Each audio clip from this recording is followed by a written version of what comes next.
Salam sejahtera bagi kita semua. Di sini saya akan mempresentasikan hasil tugas untuk memenuhi ujian akhir semester. Sebelumnya, saya memperkenalkan diri. Nama saya Priscilla Citra Margareta Riling dengan NPM 211000053 dari kelas B. Definisi dan peristilahan PHI. PHI adalah kepanjangan dari Pengantar Hukum Indonesia. Ada 3 kata istilah, yakni kata pengantar, mempunyai pengertian sebagai mengantarkan kepada tujuan tertentu, sedangkan yang dimaksud hukum dan Indonesia yang dimaknai sebagai hukum yang berlaku di Indonesia. Dengan demikian, makna istilah pengantar hukum Indonesia dapat dimaknai sebagai memperkenalkan secara hukum, secara umum, atau secara garis besar tentang hukum Indonesia.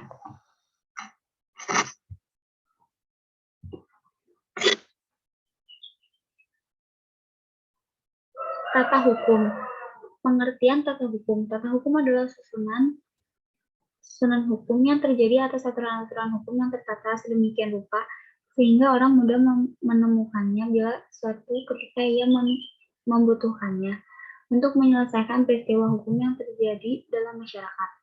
Tata hukum yang sah dan berlaku pada waktu tertentu di negara tertentu disebut hukum positif, yang disebut ius constitutum, sedangkan tata hukum yang diharapkan berlaku pada waktu yang akan datang dinamakan ius constituendum, yang menjadi ius constitutum, dan ius constitutum yang dapat hapus dan diganti dengan ius constitutum baru yang disesuaikan dengan kebutuhan masyarakat yang senantiasa berkembang.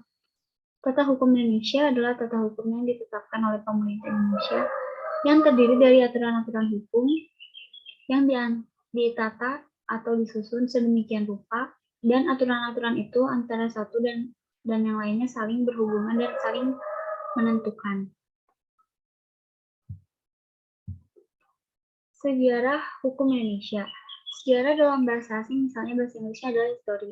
Asal kata yaitu historial dari bahasa Yunani yang artinya adalah hasil penelitian. Dalam bahasa Latin adalah historis.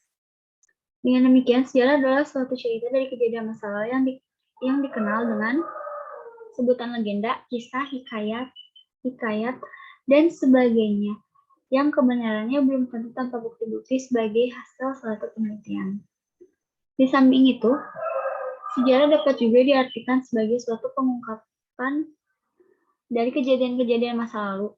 Sejarah tata hukum Indonesia adalah suatu pencatatan dari kejadian-kejadian penting yang mengenai tata hukum Indonesia pada masa lalu yang perlu diketahui, diingat, dan dipahami oleh bangsa Indonesia.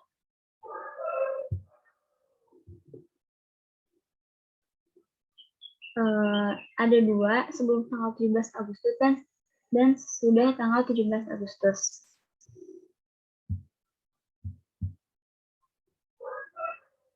Sistem hukum yang berlaku di Indonesia. Yang ada 2. Yang pertama, sistem hukum Eropa kontinental atau yang disebut civil law system. Adalah hukum memperoleh kekuatan mengikat karena diwujudkan dalam peraturan-peraturan yang berbentuk undang-undang tersusun secara sistematik di dalam kodifikasi. Karakteristik dasar ini dianut mengenai bahwa nilai utama yang merupakan tujuan hukum adalah kepastian hukum. Yang kedua ada definisi sistem hukum Anglo-Saxon atau yang disebut common law system, merupakan suatu sistem yang didasarkan pada jurisprudensi, yaitu keputusan-keputusan hakim terdahulu yang kemudian menjadi dasar putusan hakim-hakim selanjutnya.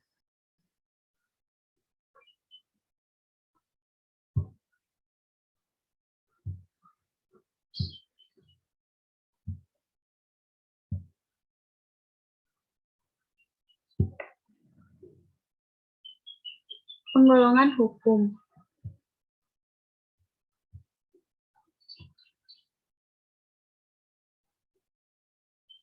Ada beberapa macam-macam pembagian hukum yang dibedakan berdasarkan sumbernya, tempat berlakunya, bentuknya, waktu berlakunya, sifat, cara mempertahankannya, wujudnya, dan isinya. Di sini ada 3. Yang pertama berdasarkan bentuknya ada 2. Hukum tertulis adalah hukum yang telah dicantumkan dalam berbagai peraturan perundang-undangan secara tertulis.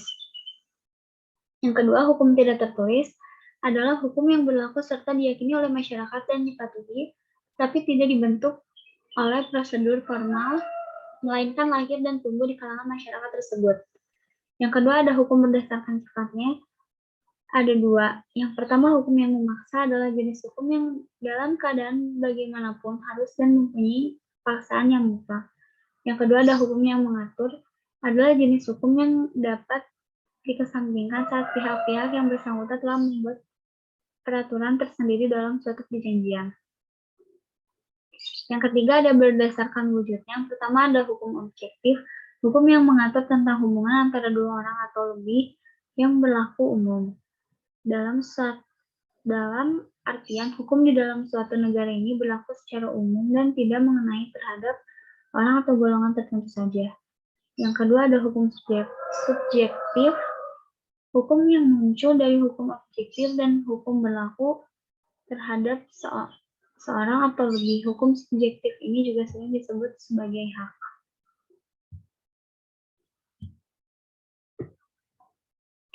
Ada ius constitutum dan ius constituendum serta sumber hukum. Yang pertama ada ius constitutum atau yang disebut hukum positif.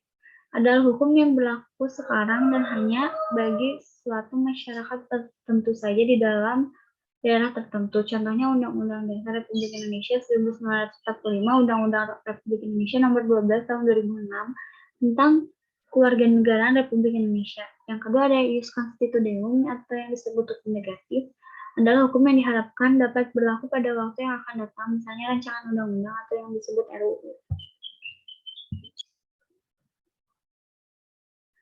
Hukum pidana, yaitu hukum yang mengatur tentang perintah dan larangan masyarakat dalam kegiatannya sebagai warga negara yang dibuat oleh lembaga negara berwenang, serta memiliki sanksi kuat bagi siapapun yang melanggarnya. Sistematika RUU KUHP. RUU KUHP sebagai kodifikasi hukum pidana di Indonesia disederhanakan dan dibagi ke dalam dua buku, yakni buku 1 mengenai ketentuan umum dan buku 2 mengenai tindak pidana. Sistematika buku 1 ketentuan umum dalam rancangan KUHP juga lebih disederhanakan atau disistematikan. Ada sistematika KUH pidana. Ada 3. Yang pertama, buku 1 tentang ketentuan umum pasal 1 sampai 103. Yang kedua ada buku 2 tentang kejahatan pasal 104 sampai 484. Dan yang ketiga, buku 3 tentang pelanggaran pasal 489 sampai 569. Hukum perdata.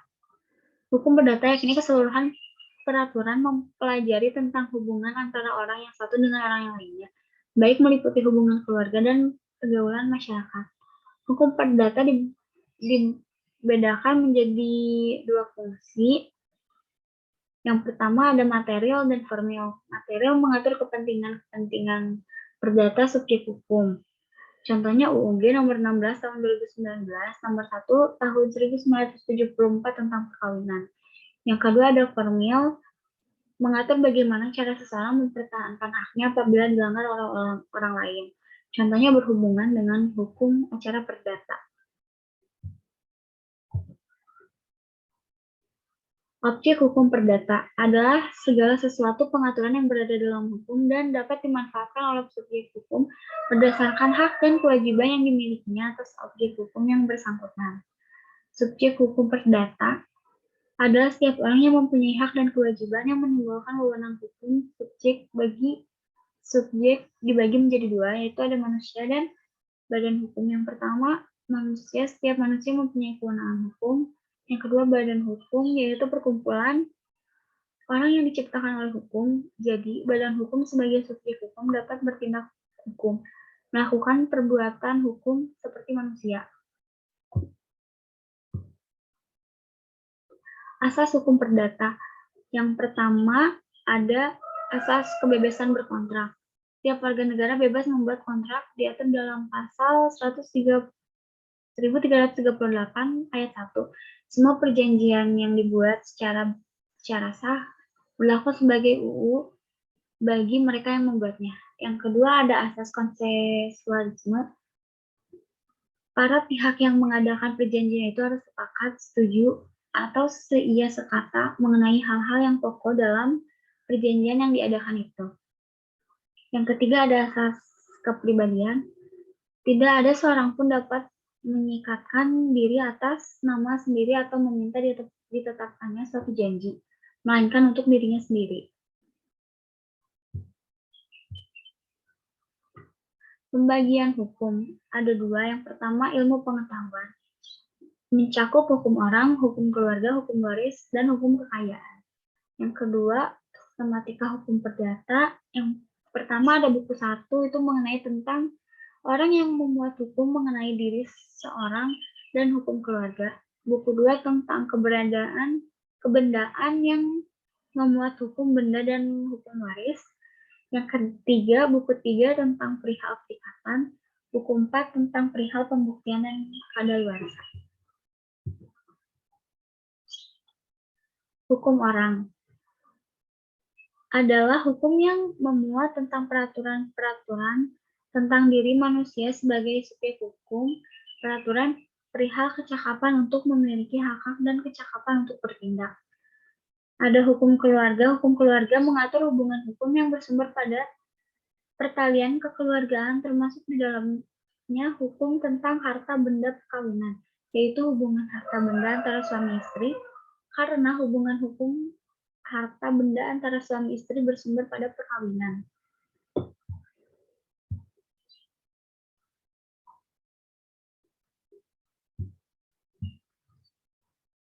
Hukum perdata di Indonesia ada 3, ada yang masih berlaku. Yang masih berlaku ada pasal-pasal tentang benda, terus pasal tentang hukum, pasal-pasal tentang piutang. Yang kedua ada setengah berlaku, pasal-pasal tentang hak milik sepanjang tidak mengenai tanah, pasal-pasal tentang benda sepanjang tidak mengenai tanah, dan pasal-pasal tentang membedakan benda, pasal-pasal tentang hak pakai sepanjang tidak mengenai tanah. Dan yang ketiga ada tidak berlaku, pasal-pasal tentang kerja rodi, pasal-pasal tentang hak dan kewajiban pemilik, pekarangan bertetanggaan, pasal tentang bunga tanah dan hasil ke-10. Hukum tata negara atau yang disingkat HTN. Hukum tata negara adalah hukum yang mengatur negara antara instansi dasar lainnya, struktur kelembagaan, pembentukan lembaga-lembaga negara, hubungan hukum, hak dan kewajiban antara negara, lembaga, wilayah, dan warga negara. Menurut Scotland, hukum tata negara adalah hukum yang mengatur organisasi daripada negara. Kesimpulannya bahwa dalam organisasi negara itu telah dicakup bagaimana kedudukannya organ-organ dalam negara itu, hubungan, hak, dan kewajiban, serta tugasnya masing-masing. Menurut Wade dan Phillips, hukum tata negara adalah hukum yang mengatur alat-alat perlengkapan negara, tugas-tugas, dan hubungan antara alat perlengkapan negara itu. Sumber hukum tata negara ada 2. Yang pertama adalah hukum formil. Sumber hukum formil merupakan sumber hukum yang menentukan bentuk sebab terjadinya sesuatu peraturan atau kaidah hukum. Gimli menyebutkan 7 macam sumber hukum tata negara sebagai berikut. Yang pertama ada nilai-nilai konstitusi yang tidak tertulis. Yang kedua ada undang-undang dasar baik pembukaannya maupun asalnya. Yang ketiga peraturan perundang-undangan tertulis. Yang keempat, jurisprudensi pengadilan. Yang kelima, konvensi ketatanegaraan. Yang keenam, doktrin ilmu hukum yang telah menjadi ius communis opinio doctrum. Yang ketujuh, ada hukum internasional yang telah diratifikasi. Yang kedua, ada sumber hukum material. Sumber hukum material adalah sumber hukum yang menentukan isi atau suatu peraturan atau kaidah yang mengikat setiap orang. Sumber hukum material HTN Indonesia meliputi yang pertama ada dasar dan pandangan hidup bernegara, yang kedua kekuatan-kekuatan politik yang berpengaruh pada saat merumuskan kaidah-kaidah HTN, dan yang ketiga ada doktrin-doktrin ketatanegaraan menurut sumber hukum material HTN Indonesia adalah Pancasila. Karena itu, semua peraturan perundang-undangan Indonesia harus bersumber dan tidak boleh bertentangan dengan Pancasila.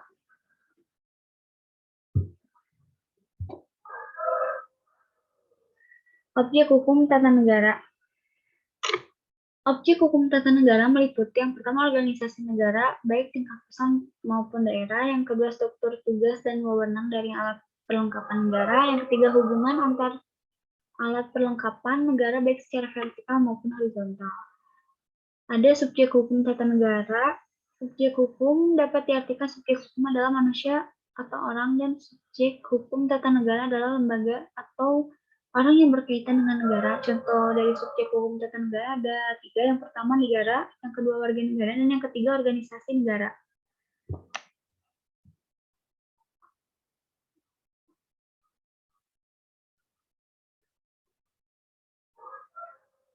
Bentuk negara kesatuan. Bentuk negara kesatuan ialah apabila dalam suatu negara hanya ada suatu kekuasaan pemerintah yang berdaulat baik dalam maupun keluar, yang disebut pemerintah pusat. Pemerintah pusat memegang kekuasaan tertinggi untuk mengendalikan kekuasaan pemerintah. Bentuk negara serikat. Bentuk negara serikat adalah bentuk negara gabungan yang terdiri dari beberapa negara bagian dari sebuah negara serikat. Bentuk negara serikat ini terbagi menjadi pemerintah federal atau yang disebut pusat dan pemerintah negara-negara bagian.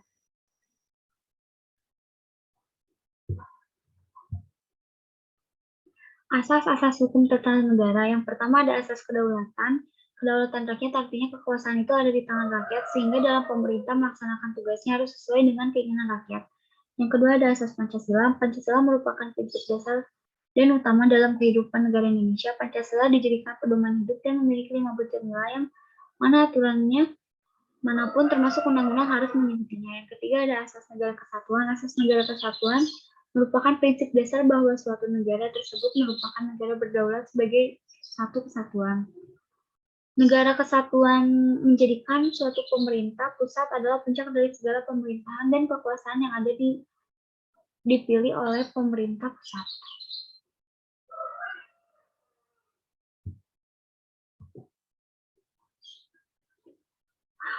Hukum administrasi negara. Istilah dalam hukum administrasi negara merupakan hasil dari terjemahan dalam bahasa Belanda yaitu administratierecht. Istilah administrasierecht pun memberikan arti menjadi hukum tata pemerintahan dan hukum tata usaha negara. Dari bahasa Prancis, droit administratif, serta dari bahasa Jerman, Verwaltungsrecht. Di dalam bahasa Inggris pun disebut istilah administrative law.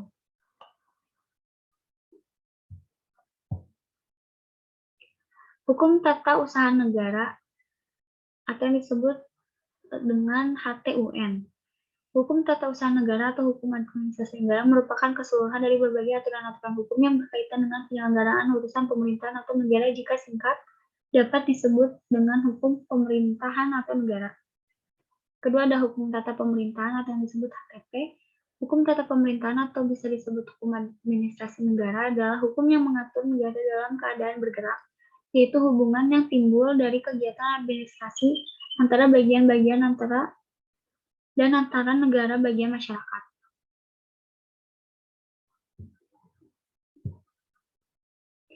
Subjekan. Subjekan merupakan segala sesuatu yang dapat memperoleh hak serta kewajiban dari hukum, yakni orang dan badan hukum. Ada 5, yaitu pegawai negeri, pegawai jabatan-jabatan, yang ketiga ada jabatan publik, dinas-dinas publik, badan usaha milik negara atau daerah, yang keempat ada daerah kabupaten atau kota dan provinsi, yang kelima ada negara. Dan ada objek hukum administrasi negara. Ada 2, khusus dan umum.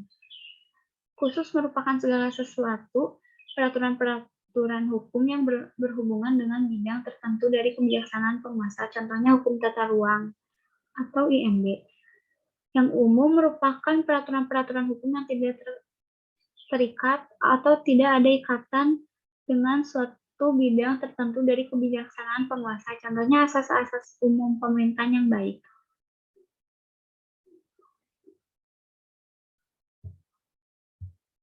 Asas-asas hukum administrasi negara. Yang pertama ada asas legalitas bahwa setiap perbuatan administrasi berdasarkan hukum. Yang kedua ada asas tidak boleh menyalahgunakan kekuasaan. Yang ketiga asas tidak boleh menyerobot wewenang badan administrasi negara yang satu oleh yang lainnya. Yang keempat ada asas kesamaan hak bagi setiap penduduk negara atau disebut asas non-diskriminatif. Yang kelima ada asas upaya memaksa atau bersanksi sebagai jaminan penaat kepada hukum administrasi negara. Yang keenam ada asas kebebasan, yaitu kepada badan-badan administrasi negara diberikan kebebasan dalam menyelesaikan masalah yang menyangkut kepentingan umum bangsa dan negara.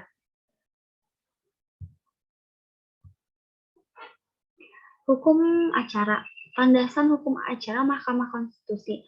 Hukum acara yang digunakan oleh Mahkamah Konstitusi dalam menyelenggarakan peradilan adalah berdasarkan Undang-Undang Nomor 24 Tahun 2003 tentang Mahkamah Konstitusi sebagaimana telah diubah dengan Undang-Undang Nomor 8 Tahun 2011 tentang perubahan atas Undang-Undang Nomor 24 Tahun 2003 tentang Mahkamah Konstitusi atau yang dalam kurung UU MK dan telah dilakukan perubahan kedua kalinya melalui peraturan pemerintah pengganti Undang-Undang Nomor 1 Tahun 2013 tentang perubahan kedua atas Undang-Undang Nomor 24 Tahun 2003 tentang Mahkamah Konstitusi atau Perpu Nomor 1 Tahun 2013 peraturan Mahkamah Konstitusi dan dalam praktik yakni putusan Mahkamah Konstitusi.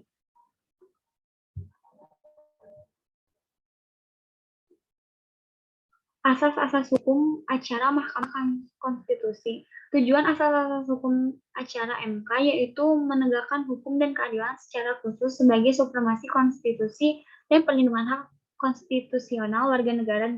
Asas dalam pendidikan Mahkamah Konstitusi diantaranya yang pertama ada ius curia novit, adalah asas bahwa pengadilan tidak boleh menolak suatu perkara yang diajukan. Yang kedua ada persidangan terbuka untuk umum, bahwa persidangan pengadilan dilakukan secara terbuka, umum, dan berlaku pada semua jenis pengadilan. Yang ketiga ada independen dan imparsial. Yang keempat ada asas praduga keabsahan, bahwa tidak penguasa dianggap sah sesuai aturan hukum sampai dinyatakan sebaliknya. Yang kelima ada hak untuk dilanggar secara seimbang. Audi et altrem partem berlaku tidak hanya untuk pihak-pihak yang saling berhadapan, melainkan juga berlaku untuk semua pihak yang terkait dan memiliki kepentingan perkara yang sedang disidangkan. Yang keenam ada hakim aktif dalam persidangan.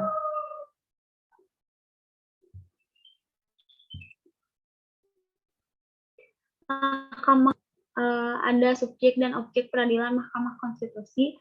Yang pertama ada subjek yang dapat berperkara di Mahkamah Konstitusi sesuai dengan pasal 51 Undang-Undang 24 tahun 2003. Mahkamah Konstitusi telah merumuskan beberapa persyaratan agar seseorang dapat dianggap memiliki kedudukan hukum.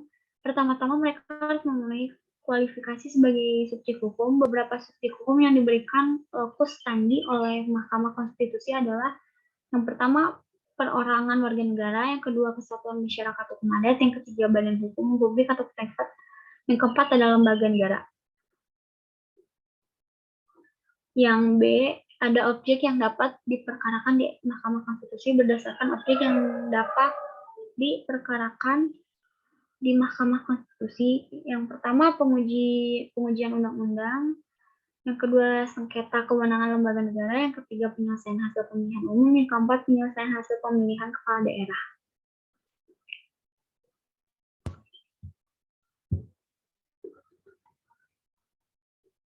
Aspek-aspek umum hukum acara Mahkamah Konstitusi atau yang disebut MK. Yang pertama ada permohonan, ada karena nuansa kepentingan umum yang dominan dalam setiap perkara yang ditangani MK. Sebelum UU Nomor 24 Tahun 2003 digunakan dua istilah, yaitu permohonan dan gugatan. Yang kedua ada pendaftaran dan penjadwalan sidang. Pertama tuh panitera, sesudah ke panitera ke pemeriksaan kelengkapan, setelah dari pemeriksaan kelengkapan kelengkap dari lengkap registrasi di BPRK. Penetapan jadwal sidang. Permohonan yang telah diajukan dapat ditarik kembali, baik sebelum maupun sedang berjalannya sidang pada saat permohonan ditarik. Maka permohonan tidak dapat diajukan kembali kecuali dengan alasan konstitusional yang berbeda.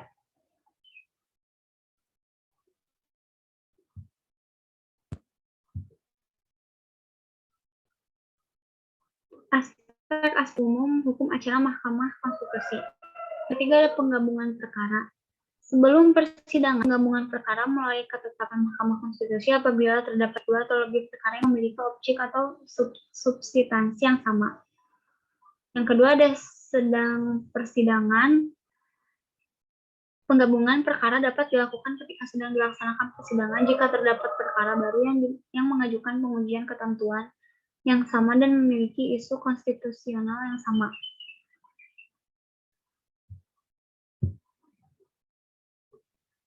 Keempat, ada beban pembuktian dan alat bukti. Teori afirmatif, teori yang membedakan pembuktian kepada pihak yang mengendalikan perkara, bukan pihak yang mengingkari. Dan yang kedua, ada teori hukum objektif, pembuktian menggunakan hukum objektif yang menjadi dasar norma hukum tersebut. Yang ketiga, teori hak, hampir sama dengan afirmatif, yaitu siapa yang mengemukakan suatu hak, maka harus mengemukakan hak tersebut. Yang keempat, teori kepatutan. Pembebanan pembuktian diberikan kepada pihak yang lebih lemah. Yang kelima, ada teori pembebanan. Berdasarkan kaidah yang bersangkutan menentukan bahwa beban pembuktian ditentukan oleh kaidah hukum tertentu.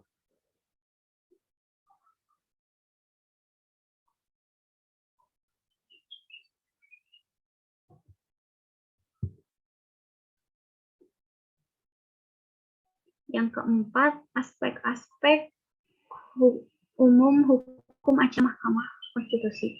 Yang keempat, pembuktian alat dan bukti. Pada pasal 36 ayat 1 Undang-Undang Nomor 24 Tahun 2003 menentukan alat bukti meliputi yang pertama surat atau tulisan, bukti atas suatu transaksi yang dilakukan dan dapat dijadikan dalam proses pembuktian. Yang kedua, ada keterangan saksi, keterangan yang dilakukan oleh seorang yang melihat, mengetahui, merasakan atau mengalaminya sendiri. Yang ketiga ada keterangan ahli, pendapat seorang dalam persidangan berdasarkan pengetahuan atau pengalaman sendiri. Yang keempat, keterangan para pihak, keterangan yang diberikan para pihak dalam persidangan, baik kedudukannya sebagai pemohon maupun pihak terkait. Yang kelima, petunjuk-petunjuk hanya boleh dari ketentuan saksi, surat, dan alat bukti. Berdasarkan pasal 36 ayat 1 Undang-Undang Nomor 24 Tahun 2003, dan yang 6, informasi elektronik, informasi yang diperoleh dari atau disampaikan melalui disimpan dalam perangkat elektronik.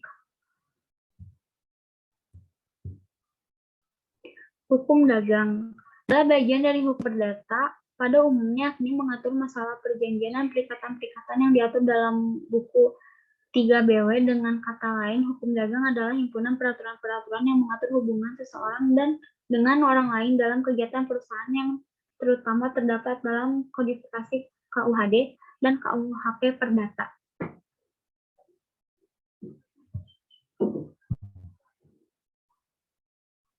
Hukum dagang ada 3 sumber hukum dagang, yaitu sumber yang tertulis dan dikodifikasi KUHD. Yang kedua ada Kitab Undang-Undang Hukum Dagang Sistematika KUHD. Yang ketiga ada tidak tertulis dan tidak dikodifikasi. Yang keempat ada seluruh perundang-undangan tentang perdagangan. Yang kelima ada KUH Perdata.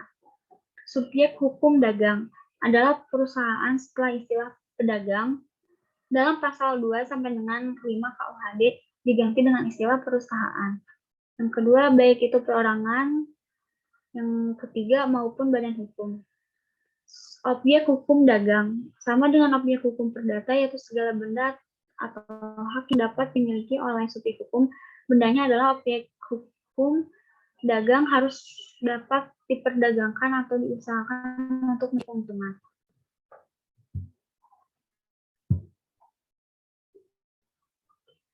Kelar.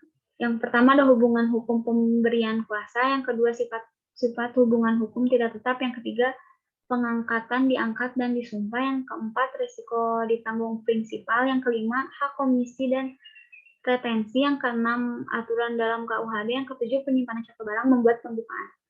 Komisioner yang pertama hubungan hukum memberikan hukum khusus, yang kedua sifat hubungan hukum tidak tetap, yang ketiga pengangkatan tidak ada, yang keempat bertindak atas nama sendiri, yang kelima resiko ditanggung komisioner. Hukum pertahanan menurut Urip Santoso adalah keseluruhan dari ketentuan-ketentuan hukum baik tertulis maupun tidak tertulis yang semuanya mempunyai objek pengaturan yang sama, yaitu hak penguasa atas tanah sebagai lembaga-lembaga hukum yang sebagai hubungan hukum yang konkret yang beraspek publik dan perdata yang dapat disusun dan dipelajari secara sistematis sehingga keseluruhannya.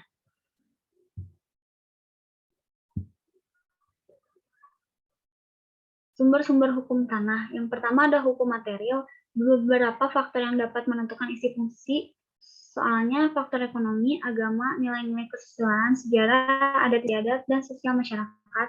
Yang kedua, sumber hukum formal.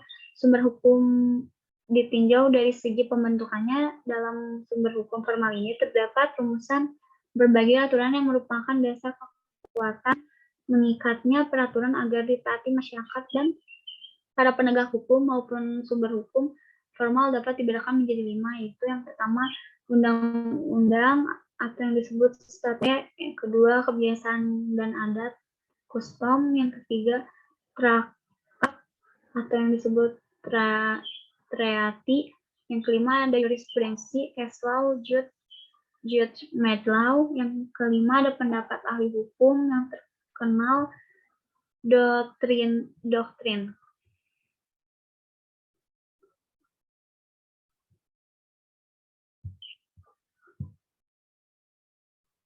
Pengertian notaris atau PPAT merujuk pada UU-JN nomor 30 tahun 2004 pasal 1 menyatakan bahwa notaris adalah pejabat yang berwenang untuk membuat akta otentik dan kewenangan lainnya. PPAT dimuat dalam beberapa peraturan perundang-undangan, yaitu yang pertama pasal 1 angka 4 Undang-Undang nomor 4 tahun 1996, yang kedua pasal 1 angka 5 Peraturan Pemerintah nomor 40 tahun 1996, dan yang ketiga pasal 1 angka 24 Peraturan Pemerintahan nomor 24 tahun 1997.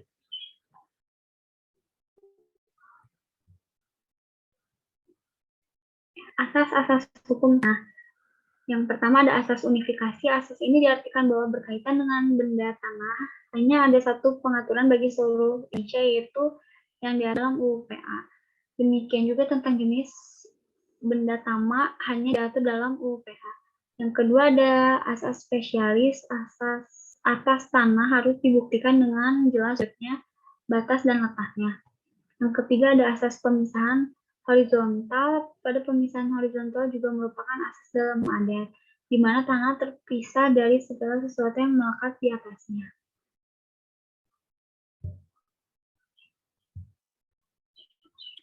Dan yang terakhir ada hukum perkawinan. Berdasarkan pasal 2 ayat 2 Undang-Undang nomor 1 tahun 1974 tentang perkawinan UU, setiap perkawinan dicatat menurut peraturan perundang-undangan yang berlaku. Putusan Mahkamah Konstitusi nomor 46 PUU yang ke-18 tahun 2010 menyatakan pencatatan perkawinan tidak menjadi syarat sah suatu perkawinan. Pencatatan hanya menjadi kewajiban administratif untuk membuktikan terjadinya suatu perkawinan berdasarkan undang-undang. Akan tetapi perkawinan yang tidak dicatat dapat menimbulkan akibat hukum terhadap hal-hal yang muncul dari hubungan perkawinan seperti hak keperdataan, kewajiban pemberian nafkah, dan hak waris. Sekian presentasi dari saya. Mohon maaf jika pada kesempatan hari ini masih banyak kekurangan. Mohon maaf juga bila tutur kata ada yang kurang berkenan, dan ini presentasi saya tutup. Terima kasih.